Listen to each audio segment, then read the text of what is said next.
அப்பா முடியவே முடியாதுப்பா. எனக்கு நாளைக்கு தான் ஃபோன் ரிலீஸ் ஆகுது. நாளைக்கே எனக்கு வேணும். நீங்க மட்டும் வாங்கி தரலாம். நைட்டு டின்னர் சாப்பிட வரவே மாட்டேன். வைங்க போன. அப்பாலாம் காசு சம்பாரிச்சு வைக்கலனா நம்மளாம் நேரத்துக்கு வேலைக்கு போயிருக்கணும்ல. ஐயோ வேலைக்கு போனா வேறுலாம் வரும். Viraj sweet box.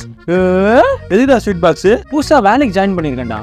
வேலைக்கா? எதுக்கு? அப்பா வீட்டை விட்டு துரத்திட்டாரா. டேய் யாரு காரா இது? ஏன் கார் தான் மச்சான். எவ்வளவு அப்பாடி சண்டை போட்டு வாங்கினா? நான் புதுசா ப்ராஜெக்ட் பண்ணி வாங்கினேன்டா. ஓ வரையும் போ. இல்ல மச்சான் வாடா. விராஜ் சொல்றா ஃப்ரைடே ஸ்டூடியோ ஓபன் பண்றேன். எப்படிடா? ஏக்க கொஞ்சம் கூச்சமா தான் இருக்கு. எனக்கு ஏதாவது பண்ணும் போல இருக்குடா. இதுக்கே மச்சான் கூச்சப்படுற. ஸ்கில் ட்ராகர்னு ஒரு ஆன்லைன் பிளாட்ஃபார்ம்ல ஜாயின் பண்ணேன். அதுல அந்த CapCut video editing, Canva graphic designing மாதிரி நிறைய கோர்சஸ் இருக்குடா. இந்த கேன்வா கிராஃபிக் டிசைனிங் இருக்குல்ல, இப்போ அதுக்கு செம்ம ஆஃபர் கொடுத்துட்டு இருக்காங்க. நான் ஜாயின் பண்ணப்போ இன்டர்ன்ஷிப், ஃப்ரீலான்சிங், லைவ் செஷன்ஸ் மாதிரி நிறைய கொடுத்தாங்க மச்சான். செம்ம யூஸ்ஃபுல்லா இருந்துச்சு. நீ போய் ஜாயின் பண்ணி தட்டி தூக்கிடு. சூப்பரா போ, இப்போ ஜாயின் பண்ணலாம்.